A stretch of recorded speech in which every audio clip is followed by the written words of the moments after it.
kita terlupakan dari nikmat yang lain. Kemudian tips yang berikutnya dalam hadis Nabi SAW bersabda, "Unzuru ila man huwa asfala minkum." Ini hadis sangat masyhur dan sering dijadikan materi khutbah. Unzuru ila man huwa asfala minkum. Sawangan sing ning ngisor. Lihatlah yang di bawah. Wala tanzuru ila man huwa fawqakum. Jangan pernah nyawang ke atas, jangan pernah melihat ke atas. Fa huwa ajdaru alla tasdaru ni'matallahi 'alaikum. Tips itu sangat membantu kita untuk bisa mensyukuri nikmat Allah Subhanahu wa taala, supaya kita tidak merasa dengan nikmat Allah yang diberikan kepada kita merasa kecil dengan nikmat itu. Sudah punya Supra X, nyawangi, ojo nyawang NMAX, Pak. Jangan nyawang mobil Expander setiap hari ngelewati. Jadi akhirnya ketika kita melihat motor-motor bagus, masya Allah teman saya motornya Mega Pro. Oh, Mega Pro sudah kecil sekarang ya. Motornya sekarang apa? Aduh, udah nggak kenalan. Itulah modelnya bagus-bagus. Ketika kita melihat motor kita, lah Supra X, akhirnya kelihatan jelek. Kenapa? Perbandingannya yang bagus-bagus yang bukan milik kita. Kata Rasulullah SAW, "Unduru ila man huwa asfala minkum." Sawangan sing ning ngisor, lihat yang motornya masih Astrea Legenda. Kalau di jalan, Pak, disalip sama NMAX, Pak, jangan dikejar, Pak. Yang tunggangannya masih Supra X. Kok motor yang nyalip itu laki-laki semua, motor lanang koplingan, jangan dikejar, Pak. Kok di jalan nemu Astrea Legenda, Pak, kebutan, Pak, salipan nggak apa-apa. Dengan itu kita bisa mensyukuri nikmat Allah Subhanahu wa taala. Kita bisa sadar bahwa hari ini kita itu masih punya nikmat yang besar. Contohnya adalah ketika kita punya circle lingkungan, mungkin kalau bapak-bapak udah gak ngomongin, kalau anak-anak muda itu masih sering ngomongin HP. Dulu awal-awal HP muncul, Pak, HP Xiaomi muncul, itu yang penting bisa WhatsAppan. Rata-rata orang yang baru beli Android seneng, Pak. Oh, alhamdulillah iso tigo WhatsAppan. Iso WhatsAppan karo anakku, iso WhatsAppan karo bapakku, dulurku, mas-masku, ora usah nganggo SMS sing larang. Hari ini, Pak, bermacam HP. Akhirnya yang dikejar orang beli HP itu sekarang apa, Pak? Kameranya, layarnya, isa tigo ngegame pora. Itu kenapa? Karena lingkungannya ngasih gambaran-gambaran yang bagus-bagus. HP saya seperti ini, HP saya bagus. Dan rata-rata kalau di sekitarnya itu HP-nya bagus-bagus, mesti orang di situ yang HP-nya paling jelek akan suatu saat nanti akan ikutan bagus. Kenapa? Karena nyawang. Itu sudah menjadi fitrah sekitar kita. Dan itu tidak akan menjadikan kita puas hati. Kalau Bapak melihat orang beli NMAX, terus Bapak harus ikut-ikutan beli NMAX. Ketika Bapak akhirnya mampu beli NMAX, yang punya NMAX sudah beli mobil, Pak. Suatu saat nanti ketika jenengan sampun tumbas mobil, niku bapak sing pun tumbas mobil, bojone pun kalih. Kepengin pisan, Pak. Nggih monggo, niki live lho, Pak. Alhamdulillah istri saya nggak pernah nonton. Biasanya mertua tapi, Pak. Nah, itu yang dimaksudkan untuk selalu melihat ke bawah supaya kita mau syukur. Wal'iyadzubillah, ketika kita dalam keadaan sakit, alhamdulillah sakitnya saya cuman sakit flu atau sakit demam. Yang lainnya kita lihat yang dalam keadaan diuji Allah Subhanahu wa taala dengan sakit yang lebih parah. Tapi ini bukan dalil untuk kita jadikan alasan bermalas-malasan bekerja. Ketika kita melihat kebutuhan keluarga jauh lebih besar daripada pemasukan, ini kebutuhan ya, bukan keinginan ya. Ketika istri mau beli nasi, itu adalah kebutuhan. Kalau istri mau beli emas, itu keinginan, Pak. Nah, ketika istri mau beli makan, makannya juga yang sesuai dengan kebutuhan kita. Anak-anak kita mau bayar sekolah, anak kita mau bayar iuran ini dan itu. Kemudian pemasukan kita masih kurang. Itu kita nggak bisa pakai dalil ini. Mbok ya bersyukur no, dek seiso mangan si ono omah. Bukan untuk alasan itu. Bukan untuk alasan kita bermalasan-malasan bekerja meningkatkan kualitas kehidupan kita. Bukan. Ini adalah supaya kita mau bersyukur. Lihat kita itu sebenarnya sudah cukup. Rezeki kita itu sebenarnya mencukupi. Cuman nggak cukup kalau untuk gaya hidup. Kalau berbicara tentang gaya hidup kita harus melihat ke bawah. Tapi kalau sudah berbicara tentang kebutuhan hidup, kita harus usaha di situ. Bukan untuk alasan supaya kita mau bermalas-malasan, nggak mau kerja. Mas, kok hari ini nggak kerja toh mas? Kita belum makan loh, kita nggak ada lauk, cuma ada nasi. Bersyukur no, dek ono sego, dulurmu kae loh, ono sing ra duwe sego. Bukan untuk seperti itu. Bukan untuk supaya kita akhirnya bermalas-malasan melaksanakan perintah Allah Subhanahu wa taala untuk mencari karunia-Nya, bekerja.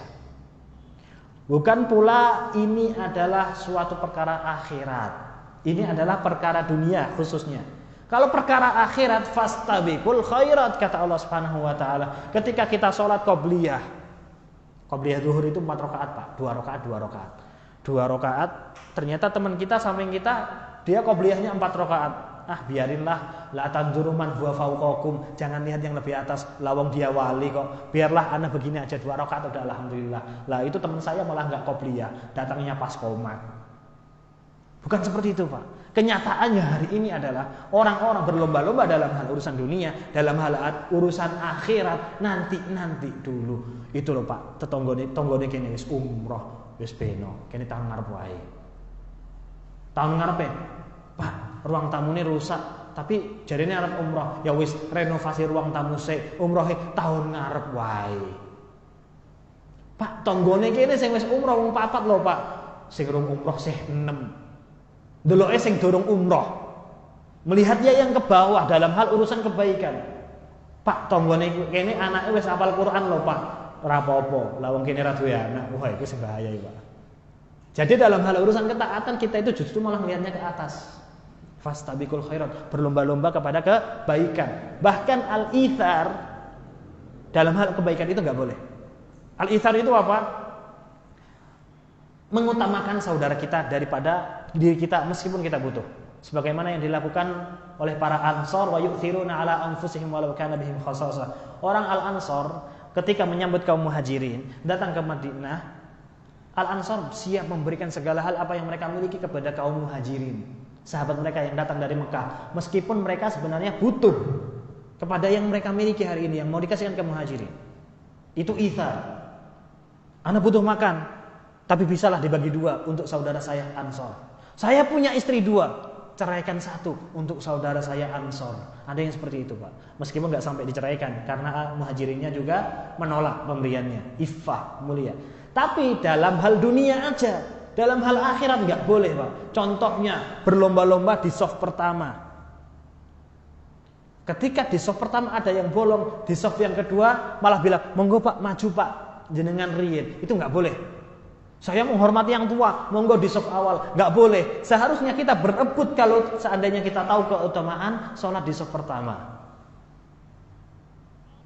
Berlomba mendapatkan soft pertama, meskipun itu adalah orang tua, enggak, anak dulu yang ke depan. Kenapa? Anak duluan, maka anak yang harus lebih mendapatkan keutamaan akhirat. Nah dia orang tua, masa nggak maju? Kita hormati dia. Bisa jadi karena dia orang tua punya amalan yang jauh lebih banyak daripada kita yang masih muda.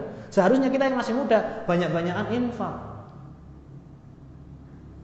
Maka dalam hal ketaatan, dalam kebaikan, dalam hal urusan akhirat, kita nggak boleh nyawang ke bawah. Kita harus nyawang ke atas. Bahkan ada motivasi dari para ulama terdahulu, kalau seandainya kita nggak bisa mengalahkan saudara kita dalam hal urusan dunianya, omahe akeh, omahe gede, mobilnya akeh, mobilnya anyar-anyar, larang-larang, sedangkan kita adalah orang yang ekonominya rendah. Kalau kita nggak bisa mengalahkan saudara kita dari kekayaan, maka kalahkan dia dari agamanya, dari akhiratnya. Oh ternyata dia karena bekerja, dia nggak belajar agama, maka saya harus belajar agama. Ternyata karena dia berangkatnya pagi pulang pagi, otomatis tahajudnya keteteran, saya harus tahajud. Karena dia kerjanya setiap hari, fisik, gak sempat puasa, maka saya harus selalu meluangkan waktu saya untuk berpuasa. Kalahkan akhiratnya, tikung urusan akhiratnya. Tapi yang menjadi masalah adalah sudah dunianya kalah, ternyata tetangga kita juga orangnya soleh, setiap hari berinfak, setiap hari selalu ngajari anak-anak untuk ngaji, membiayai orang untuk sekolah dan belajar dan sebagainya. Nah itu yang kita harusnya rugi. Punya tetangga yang kaya, kok kita nggak ikut kaya? Punya tetangga yang suka berderma, kok kita nggak bisa berderma? Punya tetangga yang soleh, kok kita nggak bisa jadi orang yang soleh? Itu berarti musibah. Karena ternyata kita nggak bisa menjadikan diri kita menjadi orang yang baik, padahal Allah sudah kirim orang baik di sekitar kita. Seharusnya itu yang menjadi motivasi kita. Termasuk diantaranya sebagaimana dalam hadis Ibnu Umar radhiyallahu taala anhuma meriwayatkan dari Nabi SAW, la hasada illa fitnatain. Tidak diperbolehkan hasad, pengin yang dimiliki oleh orang lain. Kemudian kita pengen ikut-ikut, kecuali dalam hal dua perkara. Diperbolehkan kita ikut-ikutan pengen orang lain, iri dengan orang lain dan pengen seperti orang lain dalam dua perkara. Pertama adalah rajulun atahu Allahul Qur'an. Seseorang yang Allah Subhanahu wa taala berikan Al-Qur'an kepada dia, berupa hafalan Al-Qur'an, berupa pemahaman kepada Al-Qur'an. Fahuwa yaqumu bihi ana al-laili wa ana an-nahar. Dan dia adalah pribadi yang dengan Al-Quran yang Allah berikan tadi selalu membacanya untuk sholat malam dan juga untuk selalu beramal di siang hari. Ketika siang hari dia menunjukkan pribadi orang yang hafal Al-Quran. Maksudnya apa? Selalu menjaga akhlaknya, selalu menjaga hubungannya dengan Allah berupa ibadahnya ngetepeng, juga selalu menjaga hubungannya dengan manusia. Karena di Al-Quran diperintahkan untuk menjaga hubungan dengan manusia. Gak menzalimi, gak ghibah, gak meremehkan, gak merendahkan, gak hasad, gak namimah dan sebagainya. Tidak pernah merugikan orang sekitarnya. Ketika malam dia selalu qiyamul lail membaca Al-Qur'annya, maka kita boleh di situ iri. Ya Allah, kula mang paringi hafalan Quran juga. Ya Allah, paringono ati kula Al-Qur'an juga seperti saudara saya punya hafalan Al-Qur'an. Itu boleh. Yang kedua, wa rajulun a'tahu Allahu mala, dan seseorang yang Allah Subhanahu wa taala berikan harta kekayaan. Fahuwa yunfiqu minhu ana al-laili wa ana an-nahar. Kemudian dengan harta kekayaan tadi orang tadi berinfak siang dan malam. Nah, di sini ikhwati fillah kita melihat hartanya. Tapi harta itu ketika sudah dialihkan kepada hal urusan akhirat, kita menjadi iri kekayaan dia ketika dia mampu berinfak. Bukan karena ketika dia kaya raya dipek dewe, kita nggak kepengin. Tapi ketika ada orang yang kaya raya, dia semakin berinfak, orang-orang sekitarnya selalu dikasih, sampai ada yang diumrohkan, ada yang diberangkatkan haji, ada yang dibayari sekolah. Nah, itu kita patut, ya Allah paringono kula kaya, supaya saya bisa berinfak. Karena infak tadi, infak harta, bukan infak zikir, bukan infak doa. Infak harta itu akan menjaga kita dari api neraka. Dan itu ternyata banyak seperti itu. Orang-orang seperti itu apakah ada? Kayak di sinetron aja. Ada, Pak. Saya SMA di Alirsa Tengaran tahun 2010 masuk, 2014 lulus dengan pengabdiannya. Itu dulu masuknya kurang lebih 5 juta 2010. Masuknya 5 juta, per bulannya 500 ribu. Untuk keluarga anak itu adalah hal yang sangat besar. Gaji orang tua anak nggak sampai kepada uang pangkalnya. Tapi ternyata ada orang yang datang ngasih bantuan. Ini orangnya memang benar-benar kaya raya, dan yang dibiayai nggak cuma anak. Anak selama 4 tahun full dibiayai uang pangkal, dibiayai uang SPP. Full 4 tahun, dan bukan cuma anak. Ternyata dari Jawa Timur ada 4 orang. Dari Lombok ada 5 orang. Dan itu setiap tahun ada. Di setiap tahun adik-adik kelas anak ada dengan jumlah yang sama yang dibiayai dengan orang yang sama. Ternyata ada orang yang seperti itu. Yang seharusnya kita iri di situ. Karena para sahabat pun ada yang merasa, ya Rasulullah, teman-teman kita, saudara-saudara kita ada yang kaya raya, punya uang, punya harta, bisa berinfak, sedangkan kita nggak bisa infak. Kata Rasulullah, tasbih, takbir, tahmid, tahlil. Karena likulli tasbihin shadaqah, karena setiap kita subhanallah itu sedekah. Ketika kita takbir Allahu Akbar, kita sedekah. Ketika tahlil la ilaha illallah, kita itu sedekah. Kita bersedekah setiap tahlil tahmid tadi. Akhirnya para sahabat yang enggak punya harta tadi pulang sambil membawa amalan dari Rasulullah. Setiap hari tahmid, setiap hari tasbih, tahlil dan sebagainya dibaca berulang-ulang. Suatu saat berikutnya mereka datang lagi kepada Rasulullah sallallahu alaihi wasallam. Ya Rasulullah, ternyata orang-orang kaya itu juga mereka bertasbih, ya Allah. Mereka orang-orang kaya tadi juga bertahlil, ya Rasulullah. Mereka bersedekah dengan zikir, mereka juga bersedekah dengan harta. Yang mana kami bersedekah dengan tahlil, tapi kami nggak bisa bersedekah dengan harta. Kata Rasulullah, "Dzalika fadlullahi yu'tihi man yasha." Itu adalah keutamaan yang Allah Subhanahu wa taala berikan kepada siapapun yang Allah kehendaki. Enggak semua orang dikasih kekayaan. Allah Subhanahu wa taala membedakan kekayaan masing-masing hambanya. Itu adalah gambaran bahwa kita enggak boleh melihat ke bawah dalam hal urusan akhirat. Kita harus benar-benar fastabiqul khairat, berlomba-lomba. Dan poin yang terakhir adalah doa dengan doa yang Rasulullah SAW ajarkan. Allahumma aslih dinil ladzi huwa ismatu amri. Allahumma ya Allah, paringono kebajikan, kebenaran, kesolehan urusan agamaku, yang mana agamaku itu adalah tonggak utama, benteng utama kehidupanku. Ya Allah, benarkan agamaku. Karena tujuan utamaku di dunia ini adalah agamaku. Minta ke Allah, Allahumma aslih dinil ladzi huwa ismatu amri. Wa aslih li dunyaya allati fiha ma'ashi. Ya Allah, paringono kebajikan uripku teng dunya. Kenapa? Karena dunia ini tempat kita hidup, mencari amalan. Kalau dunia kita enggak baik, wal iyadzubillah, akhirat pun akan buruk. Kita minta kepada Allah, meskipun ini adalah perkara duniawi, kita minta kepada Allah, ya Allah, dunia ini baik buruknya adalah modalku untuk akhirat, maka perbaikilah duniaku, karena di situ saya hidup. Wa aslih li akhiratil lati fiha ma'adi. Ya Allah, berikan yang terbaik untuk akhiratku, perbaikilah urusan akhiratku, karena di sana nanti saya akan berpulang. Tempat saya abadi nanti adalah akhirat. Maka perbaikilah akhiratku ya Allah. Waj'alil hayata ziyadatan li fi kulli khair. Ya Allah, jangan jadikan kehidupan yang aku lalui hari ini adalah kecuali wasilah untuk saya memperbanyak amal kebaikan saya. Karena tidak semua orang yang bisa menjadikan kehidupannya adalah suatu hal plus, menjadi hal yang akan menambah ketaatan dia. Tidak semua orang.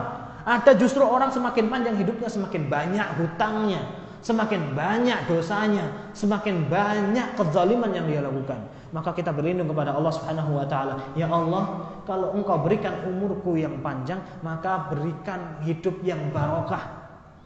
Yang mana umur semakin panjang tadi semakin bermanfaat, memberikan pahala semakin banyak kepadaku. Bukan justru malah sebaliknya, semakin memperburuk keadaan. Ada loh orang yang seperti itu. Bahkan di antara orang-orang sekitarnya yang mencintai dia pun berdoa, ya Allah, patenono ae wong iki, Pak. Ya Allah. Ada yang seperti itu. Saking jahatnya. Wis jahat, zalim, merusak, pas giliran loro ngrepoti liyane. Enggak apa-apa pateni aja, enggak apa-apa. Enggak sampai kayak gitu, Pak ya. Ya, kita berdoa kepada Allah, ya Allah, kehidupanku jadikan yang terbaik. Untuk menambah ziyadatan li fi khair, untuk mendapatkan kebahagiaan yang bertambah, kehidupan kebaikan yang bertambah. Dan doa yang terakhir, waja'alil mauta rahatan li min kulli syarr. Ya Allah, jadikanlah kematian yang nanti akan mendatangiku adalah hal yang akan menjadikanku istirahat dari segala keburukan. Dunia itu sudah terlalu buruk untuk kita bisa bertempat tinggal di dalamnya. Banyak tipu daya, banyak dosa, banyak kejahatan di muka bumi ini.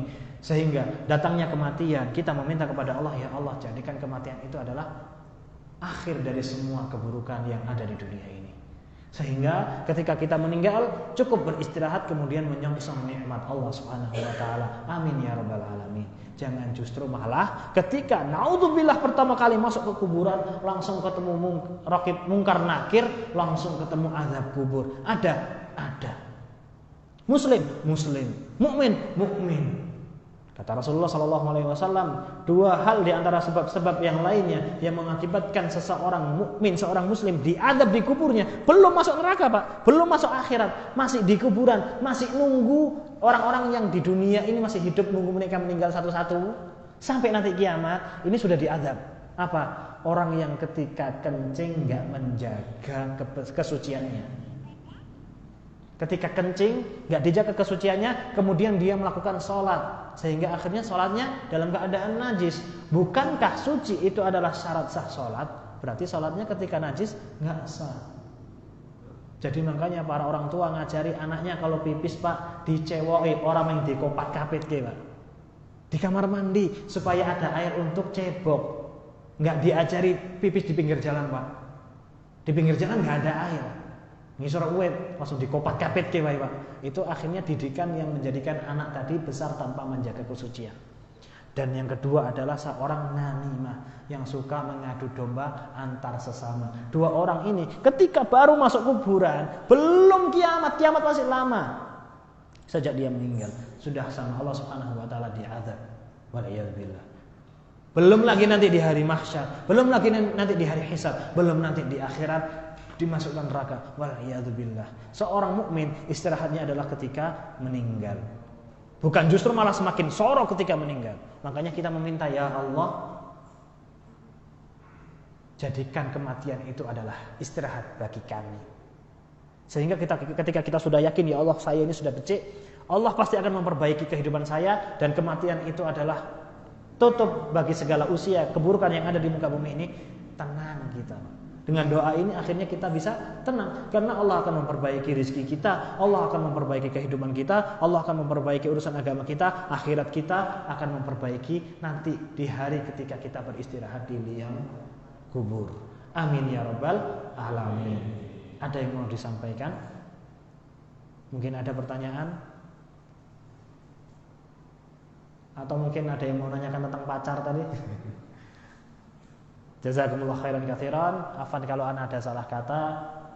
Kita akhiri subhanakallahumma wa bihamdika asyhadu an la ilaha illa anta astaghfiruka wa atubu ilaik. Assalamualaikum warahmatullahi wabarakatuh.